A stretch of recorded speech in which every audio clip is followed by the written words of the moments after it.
Alright, this video is going from grams to moles and moles to grams for a compound. So if you haven't watched the video about calculating molar mass, you need to stop and go back and watch it before you watch this one.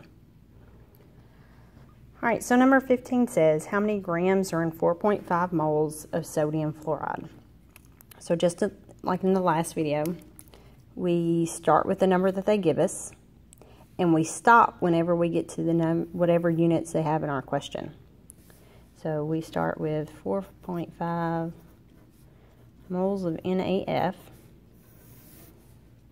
And same step as the last video, going from moles to grams for an element.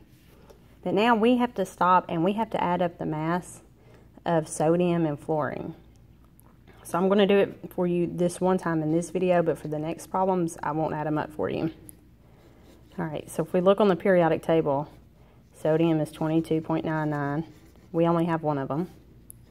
Fluorine is 18.999. So we can't round that to 2 decimal places. So you'll round it to just 19. We add those two together.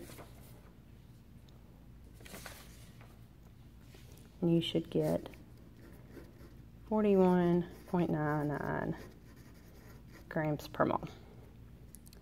Alright, so now you have to decide where are we going to put our 41.99 and where are we going to put our 1 mole.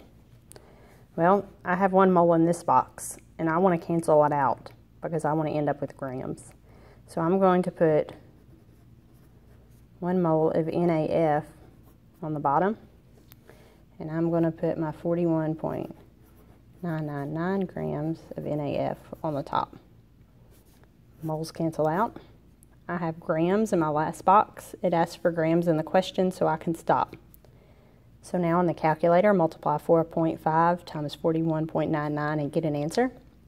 Divide it by 1, and you should get 188.96 grams of NaF.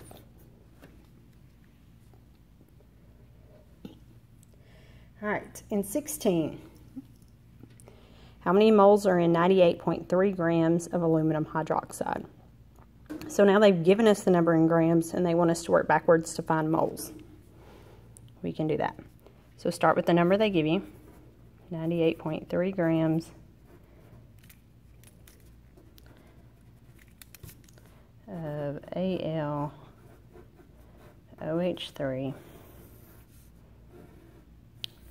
Here we have grams, so we have to have grams here. The only place I can get grams for an element or a compound is from the periodic table.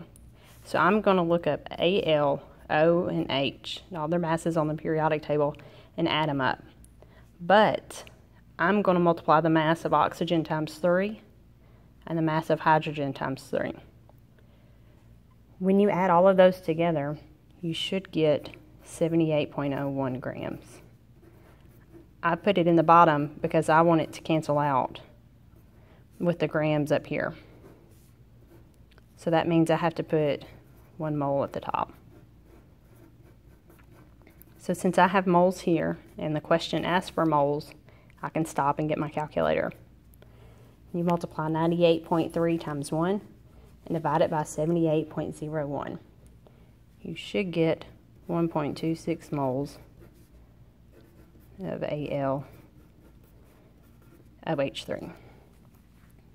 On 17, you're going to do it just like we did in 15, but you're going to use the correct values for beryllium iodide. So I want you to try it on your own. So pause the video and then turn it back on to check your answer.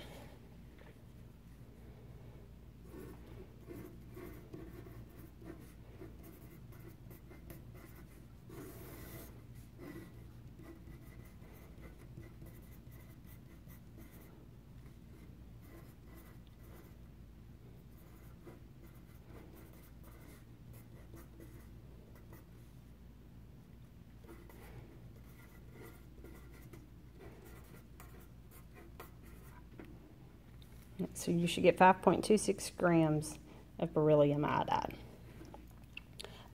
If you can't figure out how to calculate molar mass, come see me or watch the molar mass video.